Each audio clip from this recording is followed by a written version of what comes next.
Estou sendo ouvido por todos. É sempre um prazer ser ouvido, principalmente sem a máscara, não é? Nossa respiração agradece.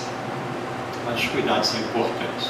Bom, em primeiro lugar, como sempre, é de praxe, mas principalmente é de nosso coração, o agradecimento a esta casa fraterna, de caridade, de amor, por mais essa oportunidade de podermos refletir um pouco sobre os ensinamentos do Evangelho de Jesus à luz da compreensão espírita.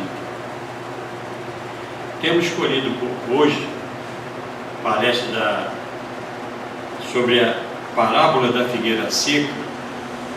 Veio assim, não vou dizer ao acaso, porque nada é ao acaso, mas eu já tinha uma outra pronta, mas em um momento bem fortuito, um momento em casa, nada, isso veio na minha cabeça, e não foi à toa, nunca é à toa, até porque eu sempre fui uma pessoa cismada com essa parábola, umas 3 ou 4 que aparecem no Evangelho, que a cada um de nós tocam sempre motivo especial, né? Mas essa daqui abria constantemente, como eu gosto de determinados momentos de estudo, mais de quando eu vou me concentrar para buscar uma oração, uma inspiração, assim, eu abro ao acaso. E acredito que não aconteça só comigo, tem certas páginas que, por mais que você folheie assim, passe o dedo na parede, faça assim, elas sempre caem repetidamente. E você lê uma vez, você é capaz até de dizer, como mais de novo, às vezes eu digo, aí eu lembro de quase as palavras todas, mas se abriu novamente ali, é porque tem alguma coisa que ali eu ainda preciso compreender e ou praticar. E a gente vai com isso. Na medida que você vai aceitando isso, parece que as compreensões vão vindo dentro da necessidade de cada um. Dizem que o conhecimento de uma maneira ampla, né? Não informação apenas, a sabedoria está toda plasmada e que nós vamos ascendendo a ela na medida em que você tem a necessidade e a propriedade, o teu momento evolutivo, né? Isso em qualquer tipo de estudo. E essa não é diferente, até porque eu tinha uma cisma brutal com essa parábola, porque eu não entendia como é que o Mestre Jesus, nosso símbolo maior de amor, de bondade, de respeito a tudo aquilo que foi criado pelo aquele que a todos nós criou, é Ele também, a Deus, sabendo que não era tempo de figo, por que resolveu secar a figueirazinha só porque ela não tinha figo? Eu achava isso injusto. Isso não é uma justiça divina. Jesus não é assim. Você pode ter se traduzido errado. Não é possível, né? Porque as traduções têm algumas pequenas modificações. Mas com o tempo, a gente vai tendo acesso a uma coisa e a outra, e aí hoje eu vim dividir essas coisinhas do meu pensamento ainda espiritualmente infantil com vocês. Bom, é uma magnífica parábola, aliás, como todas as parábolas de Jesus, né? Todas, magnífica nos seus ensinamentos, em tão poucos versículos, tanta coisa existe para a gente aprender. E é claro, quanto mais a gente reflete, estuda, vem, isso vai caindo um pouquinho, como se fossem pequenas fichas devagarinho. Eu escolhi inicialmente, vamos focar 2 itens. O próprio item 8, que é a parábola em si, segundo o Evangelho, dentro do capítulo 19, que fala sobre a fé remove montanhas, e o item 9, em sequência, que já ele por si já é uma grande explicação da importância dessa parábola. Depois o item 10 fala sobre os médios, que também é uma pequena questão aqui, mas de extrema importância para todos nós. Sabemos que todos nós somos médios, mas aqueles que têm uma ostensividade manifesta por um ou outro caminho, né, têm uma responsabilidade maior, porque quando ela é manifesta, embora às vezes as pessoas tenham dificuldade em aceitá-la, por todos os compromissos, né, que ela gera, às vezes pelo desconhecimento ainda inicial, parece que é apenas um fenômeno, ela sempre nos diz que nós recebemos ela foi uma organização orgânica, né, veio com essa predisposição, e nós temos que, através dela, contribuir, participar da obra do Pai Maior e daquele que aqui veio nos ensinar a lei do amor, que é Jesus. Aí eu fui a um livrinho, né, tem vários livros sobre as parábolas, tem 3 volumes falar as parábolas terapêuticas de Jesus, muito interessante, que nos ajuda a entender o Evangelho, enquanto a gente ainda está nesse processo, né? Mas peguei esse, que é do Caibar Schutel, que fala das parábolas e ensinos de Jesus, à luz, evidentemente, do Espiritismo. E dou introdução a uma inicial colocação sobre as parábolas, através de alguns trechos que ele traz ali para nós. Ele nos coloca o seguinte: se encararmos a narrativa evangélica numa perspectiva científica, essa da parábola, poderemos concluir a morte de uma árvore em virtude de uma grande descarga de fluidos magnéticos sobre ela, e, em consequência, o seu posterior secamento. Né? Tem a ver com o magnetismo, em seguida, adiante nós vamos ver um pouco mais. Então, aquilo que o Evangelho nos fala em amaldiçoaste, né? Jesus amaldiçoou, que é um verbo que sempre para nós tem uma conotação não positiva. Na verdade, o ato em si foi uma descarga, através da fé, de todo o poder que Jesus tinha, de fluidos magnéticos. E ele continua: se, no entanto, buscarmos nela os indicadores da psicologia moderna, com suas teorias edificantes e substanciosas, e com seus fatos positivos, nos será mostrado o poder do magnetismo, que utiliza os fluidos do universo, os fluidos universais, tanto para destruir, conservar, como para vivificar. No caso da figueira, não se trata de uma conservação, evidente, né?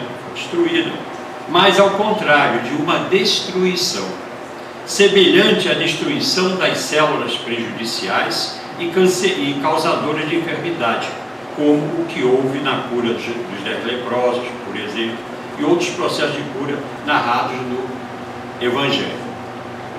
Caibar, naturalmente, ele vai nos fazer essa análise inicial, só para nós fazermos uma introdução, e vai nos lembrando a importância, e vai nos lembrando a importância do magnetismo, né? Que vai, através da manipulação do fluido universal, ele tanto cura, como, se mal dirigido, pode também prejudicar, né? É claro que tudo está na intenção e na permissão, na intenção de quem é o meio e na permissão de quem, na verdade, domina tudo. Nada é feito sem justiça, e muito menos essa justiça nunca é manifesta sem a bondade, né? Outra coisa para a gente aceitar, ouvir a questão da figueira.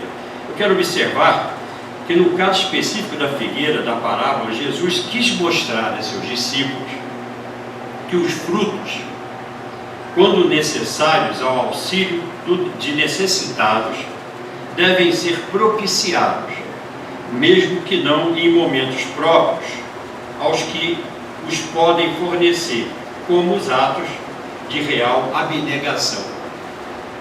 Qualquer ato que nós façamos em benefício de um irmão que está com, vou colocar entre aspas, com fome.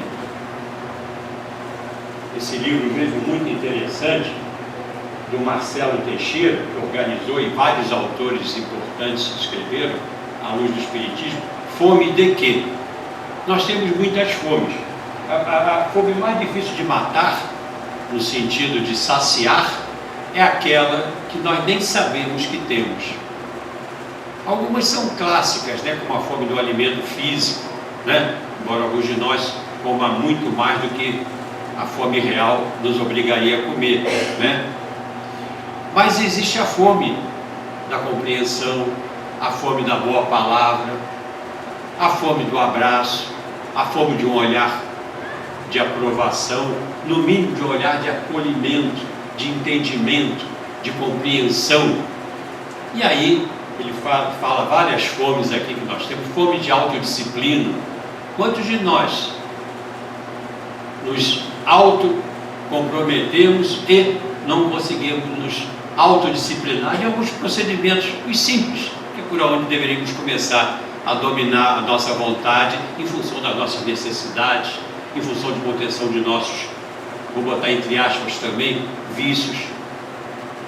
O vício de uma palavra mais pesada, o vício de uma lembrança que te atormenta e que te faz projetar pensamentos inadequados em função de um ou mais irmãos, o vício de querer sempre mais, o vício de nunca se contentar, sem falar no nosso pior vício, né? Que é o vício de ainda não saber amar, né? Estamos aprendendo. Então é muito bem colocado essas fomes. Então Jesus queria mostrar isto, né? E lembrar uma coisa importante, daí o Evangelho especificar aquilo que me incomodava tanto. Não era tempo de figo. Porque nós, às vezes, até para praticar a caridade, até para aqueles que estão próximos, nós temos um tempo que achamos que pode.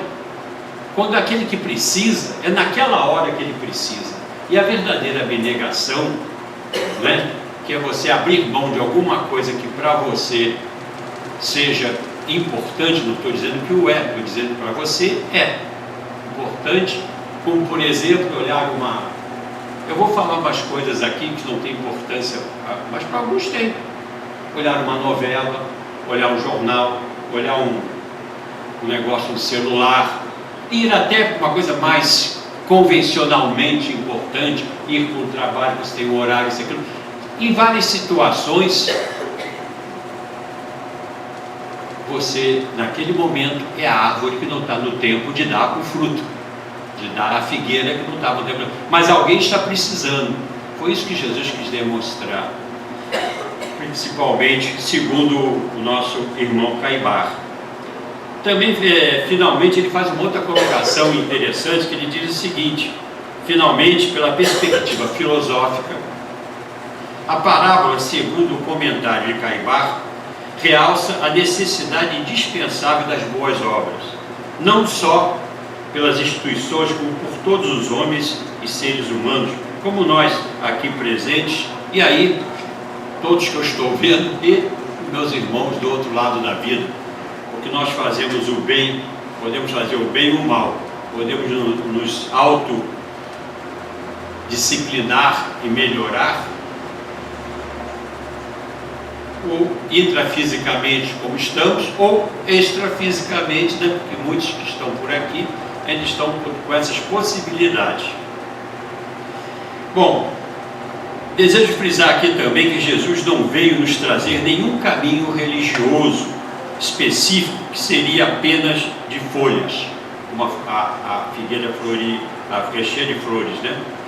Como muitos têm se apresentado através de dogmas, rituais exteriores, estatutos e leis restritivas e sectárias, que muito mais pretendem zelar por aqueles que nele se refugiam ou refugiam seus interesses particulares. Jesus veio nos estimular a responsabilidade de um caminho de verdadeira religiosidade, e não uma religião específica.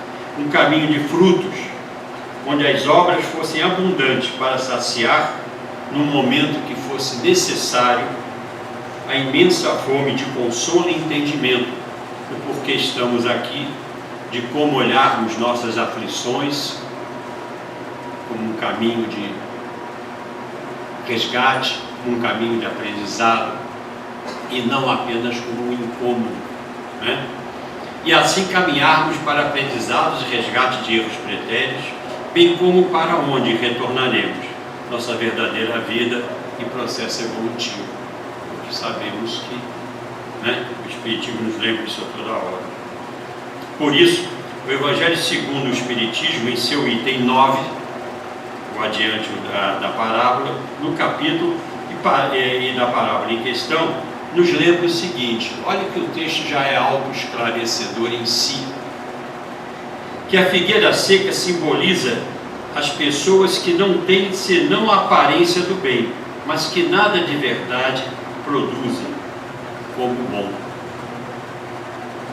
Somos muitos Eu não estou me excluindo, mas quero deixar claro que não estou incluindo os presentes, tanto os que eu vejo como os que eu não vejo, né? Mas que certamente guardamos muitas aparências, muitas falas, né? Agora mesmo eu estou fazendo algumas, mas o que realmente importa são as obras. Somos assim, podemos ser comparados àquela figueira, né? que tantas vezes sai para mim, que temos folhas, mas não damos os frutos, pelo menos não damos nos momentos onde eles são realmente necessários, embora em outros façamos uma verdadeira feira de final de semana, né? Mas nos que eles são necessários, às vezes, não conseguimos tirar de dentro de nós esse processo de abnegação.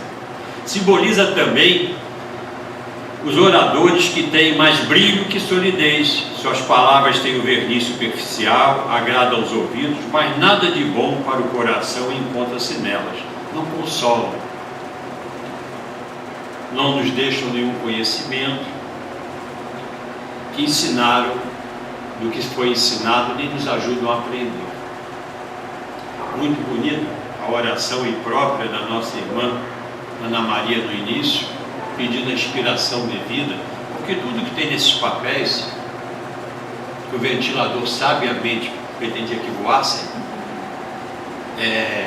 tudo que tem aqui, talvez não tenha o valor real quando a inspiração não vem e não sai como a dose, através da palavra, da codificação da língua, de sentimento, de emoção, porque essa comunicação está num outro nível nosso, mas ela está acontecendo pelos olhos, mesmo não olhando cada um, ou não recebendo o olhar de cada um, né?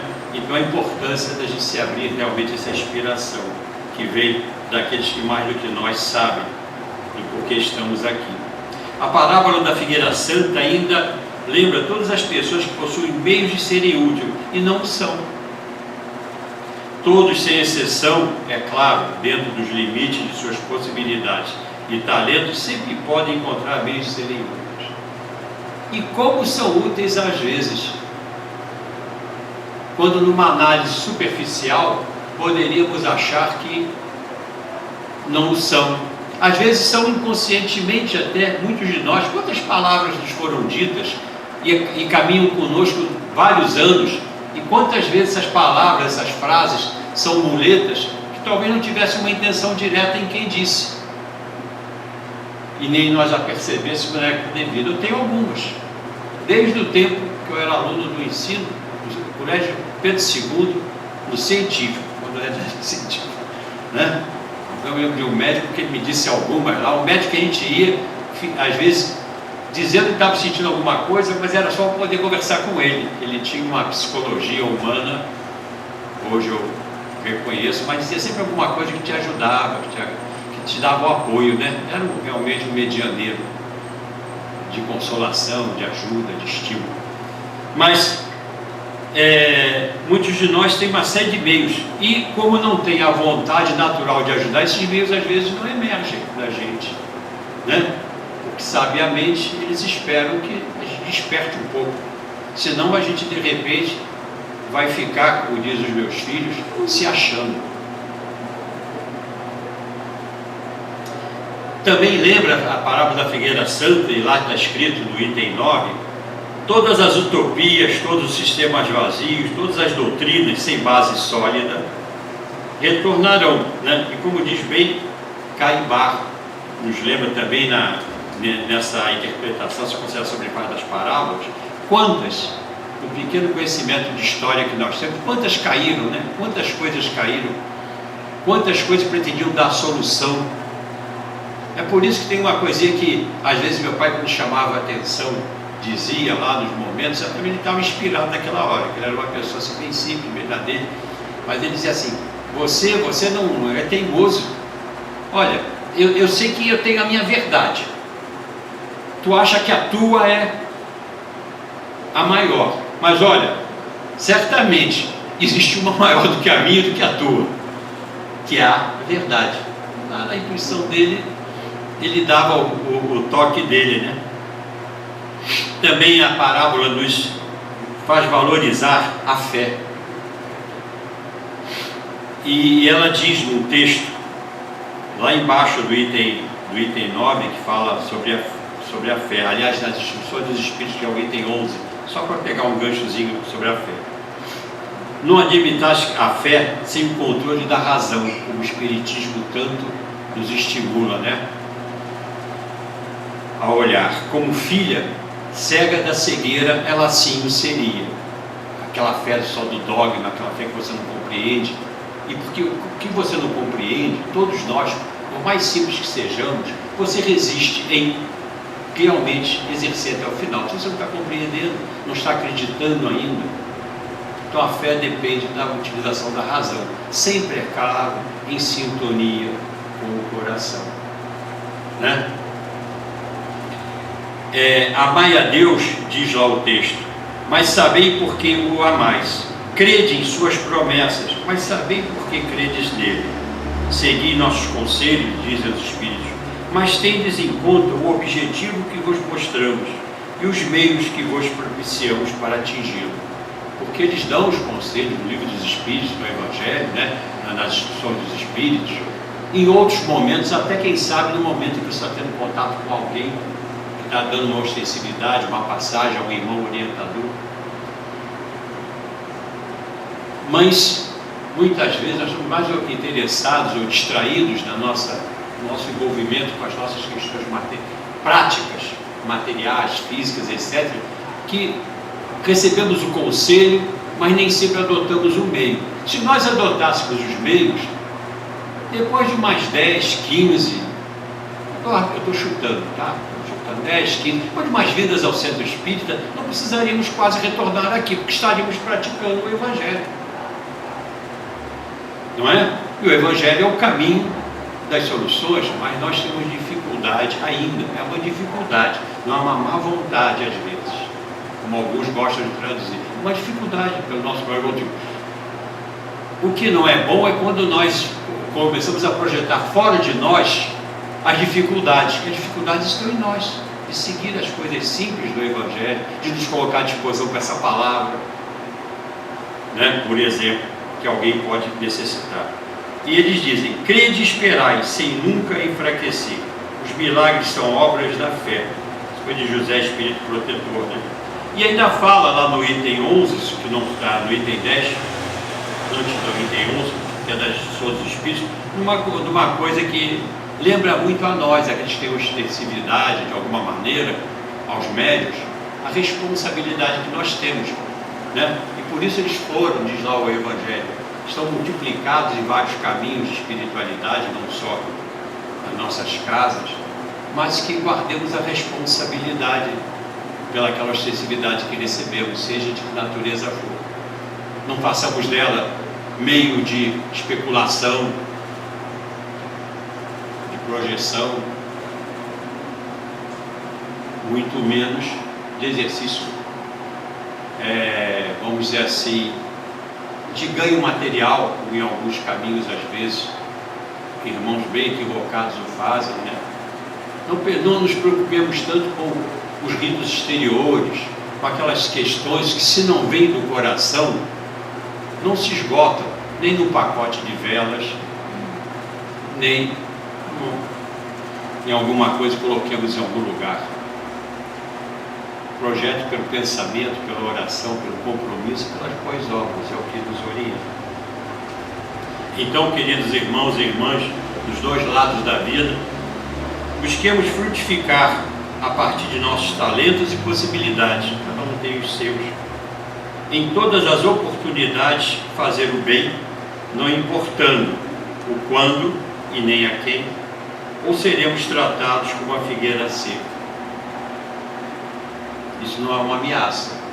Eu também via isso como uma ameaça. E você vai pegar isso. Está me ameaçando. É a perda da oportunidade de, nessa caminhada, das oportunidades de subirmos a escada, de andarmos um degrauzinho que seja, né? De corrigirmos, quem sabe, resgatar uma coisa lá de trás, né? Alguém que nos incomoda muito é alguém com quem nós temos alguma coisa a resolver, né? Ou alguma coisa que em nós nos incomode demais. Que Jesus, pela inspiração do seu Evangelho, Deus, na sua infinita justiça e bondade, nos auxilie a frutificarmos na seara do bem, com caridade amorosa e abnegação, e não apenas embelezarmos os pretensos jardins que nós visualizamos apenas com a folhagem bonita, que também é bonito, folha.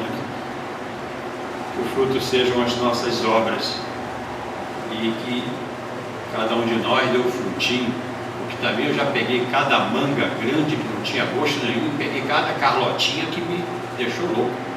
Então, a carlotinha é aquela pequenininha, né? Então, a mesma coisa vale para as bananas lindas, cultivadas aí, são todas, cada bananão desse tamanho. Aí tu pega uma banana ali da vila, desse tamaninho aqui, uma beleza. Também é uma boa lembrança para nós, que a natureza nos ensina em todo momento, não é verdade? Aquele baita daquele ovão de granja, quase que pato, né? Talvez eu vou ter visto isso, quase, né? Nem sempre tem o gosto daquele que a galinhazinha choca lá com aquele carinho todo, que você cuida dela, dá um milhinho e vai buscar, né? Mas é isso aí. Bom, que Deus nos auxilie a não perdermos nenhuma oportunidade que Ele mesmo nos propicia, que a gente possa acordar, ler e dê uma olhadinha na parábola da figueira seca. Não é verdade? Que eu aqui disse para Ana, Eugênio, qual é o teu tema hoje? Eu disse, é o da figueira santa. Ela é santa? Ele disse, não, é seca o nome, mas pode ser uma santa árvore em nós, se nós aprendermos o que a parábola nos diz. Graças a Deus. Obrigado.